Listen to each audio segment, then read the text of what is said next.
All right, guys, Fula with another video. Shout out to the whole LDBC. I just want to kind of go over the fights that we had tonight.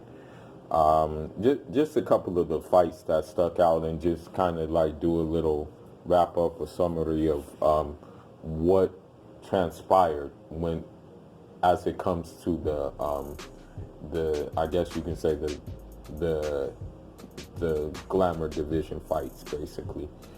Um, First and foremost, I want to start off with the Erickson Lubin fight. Now, Erickson Lubin, man, I'm serious, man. He really learned from that mistake um, that he did, during the Charlo fight, because what I saw from him was patience, composure, and also a just like I also saw some precision with him. Like, I mean, his punching was very, very accurate. I mean, honestly, he was poised in there, man. He looked really impressive.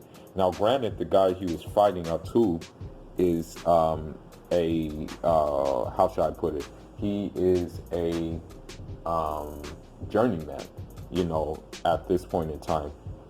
But I mean, Erickson Lubin still, man, really, really impressive how he just picked his shots, how he just kept the distance, how he just managed to really hurt that dude. I mean, like, he kind of neutralized that dude in the fight, and the dude was kind of like afraid to throw, basically.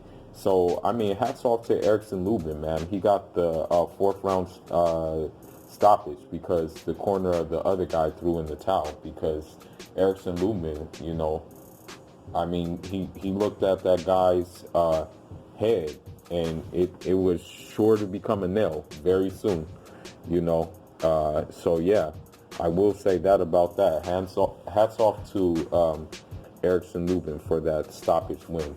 Now, what happens now is it's a WBC eliminator. But if I were Erickson Lubin, what I would do is I would actually take another fight first before trying to get a title shot. And I would take a fight that is a tougher opponent, like a bigger test. That's what I would do. Because if he does that, it'll just prepare him for that. And, he'll just be very ready to go in there, with the with like a guy like Tony Harrison or something like that.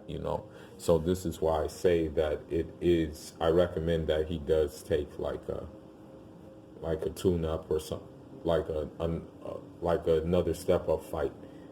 As far as it's concerned, man, I think the only thing Tony Harrison has over Erickson Lubin is the experience, man. But at this point in time, if he was up next in the WBC, man, I can't even talk about them.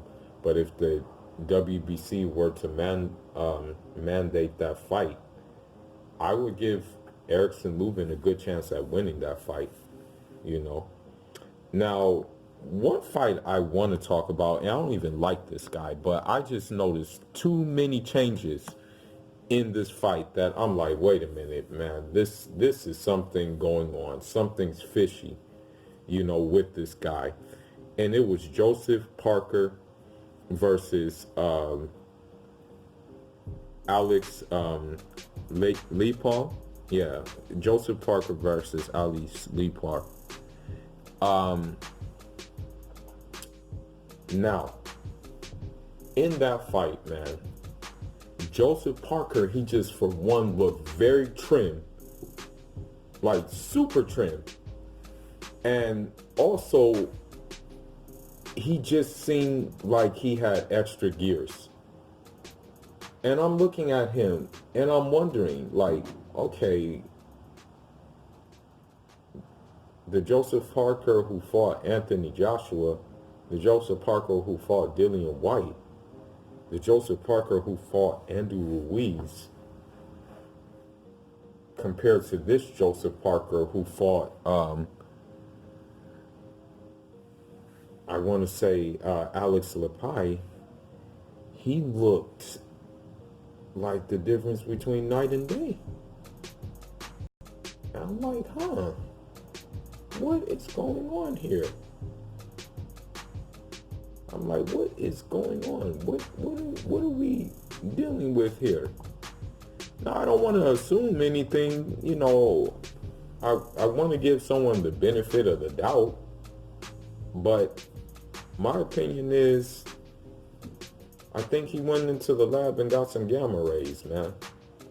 Because, now granted, the caliber of opponent he was facing was out of shape and things like that. But still, I was really surprised at how Joseph Parker looked, man. Like, I don't know what's going on in New Zealand. I don't know what he's doing. Perhaps they take him to Bruce Banner's lab and he says, beam me up, Scotty. And that's what they do with him, man, because he just looked completely different, Now, the fight I want to talk about, the first fight I would like to talk about is Jamal Charlo versus Brandon Adams. Now, in this fight, man, I can clearly say that looks are deceiving. Looks are very, very deceiving.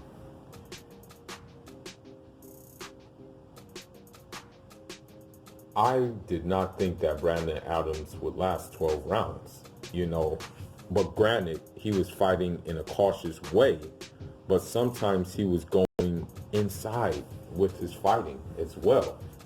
You know what I mean? And Jamal Charlo, I mean, at the end of the day, if all someone is giving you is jabs, or if all someone is giving you is like straight rights or uppercuts, you just got to do those, man. Sometimes, like, guys just fight extra cautious, and it's hard to hurt them, and I was really surprised that Brandon Adams fought the way he did. Like, in the weigh-in, he was smiling, and it just seemed like he was humble. It just seemed like his energy was not there. But I will say that in that fight, I mean, he didn't back down, man. I mean, at the end of the day, man, he kind of just hung in there, But at the in the same token, we can say that he did that not to get knocked out. He was just trying not to get knocked out. But I guess you can, kudos to Jamal Charlo for not forcing the issue, for just taking advantage of what his opponent gave him, and I can give him respect for that, Now, does this mean that, because he went 12 rounds with Brandon Adams, that he's a bad fighter? No, not necessarily. We can't say that, We can just say that he's a fighter that is learning. At the end of the day, some guys, I'm just going to be honest, some guys just have those styles in which will just make you look like basic, and you may not even be basic, but it's just that, the style that is presented to you is basically just making you look kind of like a basic fighter, Now, it was en route to a 12-round unanimous decision. And so with that being said, props to Jamal Charlo. Where does he go from here? At the end of the day, we can say that a Canelo fight is probably not going to be likely. So, trying to think at 160 what he can do, 160, pickings are thin because Triple G ain't gonna fight him, you know. Now, I mean, with these belts, with Canelo dropping these belts, I'm pretty sure that he'll be in line to get one of the belts, you know, or challenge for the belt, whichever one it is, be it the IBF or be it the WBA, I think. So maybe next in line,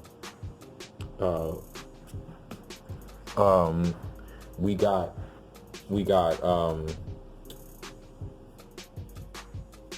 maybe like a Derevyanchenko, you know, maybe that's the next fight. Now, I gotta give it up to my fellow Cape Verdean brethren, Parablins, Demetrius Andrade, because I wanted the stoppage, okay? I really wanted the stoppage badly. I wanted him to really get him out of there, but it didn't happen. But at the same time, Demetrius Andrade did a lot of things right, and he did some things wrong. But what I like about Demetrius Andrade in this fight is he showed a level of aggression. Like, he was really trying to hurt that dude. Like, he really wanted to hurt that dude. I mean, in the first round, he knocked him down, right? And, you know, I'm thinking to myself, like, oh, shit. Like, go, get him. You know, I'm like, hurry up, jump on him.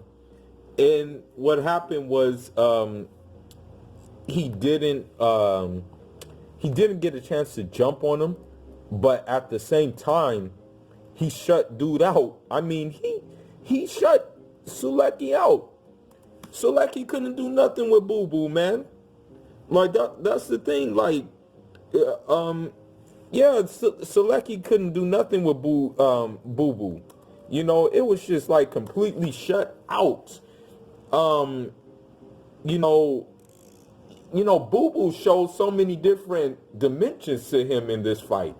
You know, I know I'm sounding biased, but I'm just telling it how it is, okay? I know I'm sounding like overexcited, but I'm just telling you how the fight went down.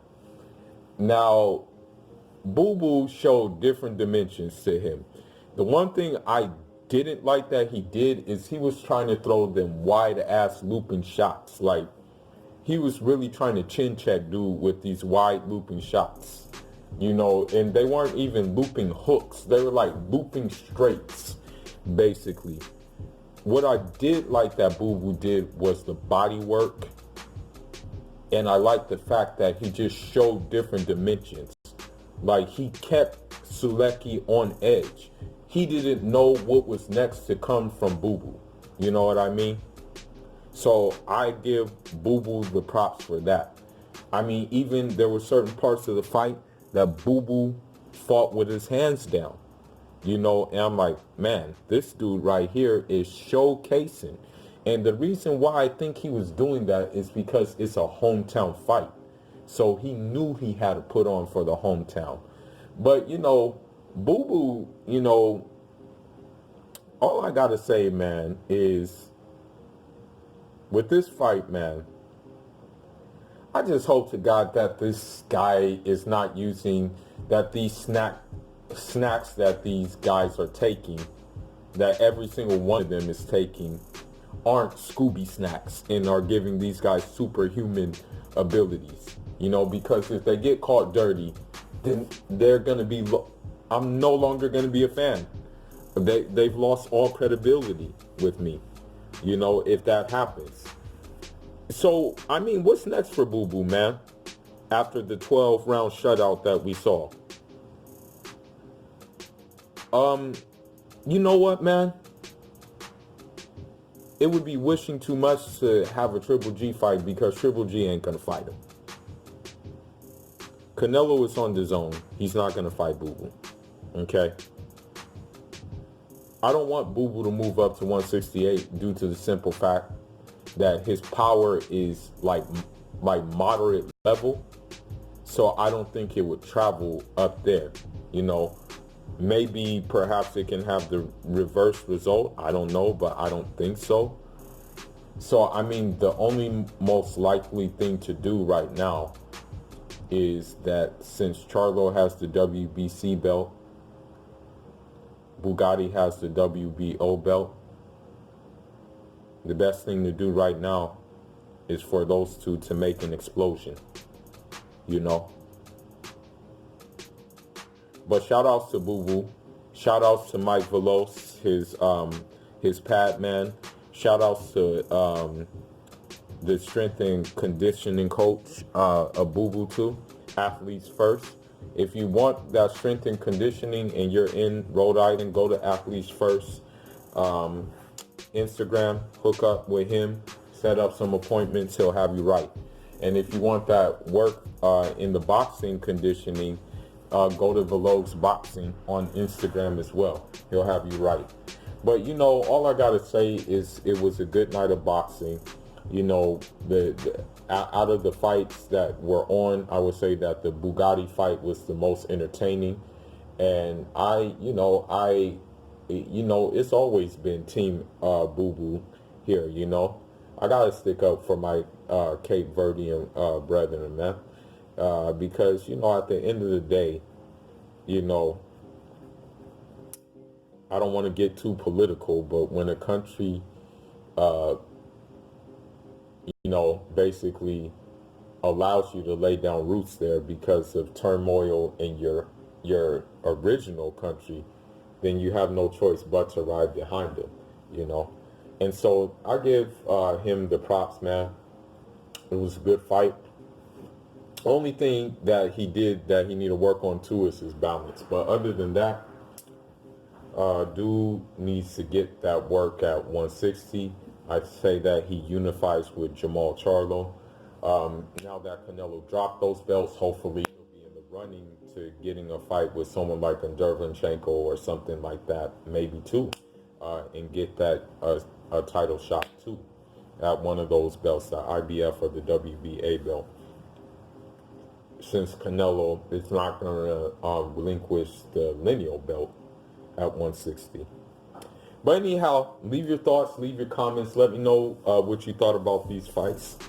And if you're wanting to collab and we can do like a live stream or a hangout on this platform, then let me know. Because as long as we have some good topics and some good content, I'm down to do it. I just don't want to be on a live stream just aimlessly without any kind of purpose. But anyhow, Fula signing out.